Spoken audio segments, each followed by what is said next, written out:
Soms kan dit 'n mens, soos jy ook gesê het, either push you away and it push you away from the fundamentals of praying or reading the Bible or worshiping and praising. Glo jy nog steeds aan gebed? Veral saam. Ja.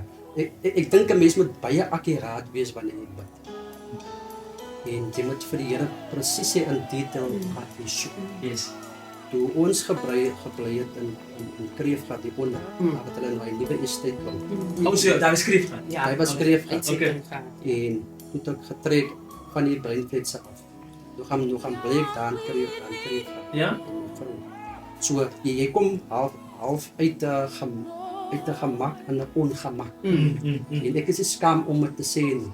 Want daar ons het gelewe, daar was die krag uit. Jy moes gelewe van 'n generator af. Okay. En jy moet elke dag skoei toe geloop het om vir jou iets te gaan koop. Yes. Braaipakkie of wat ook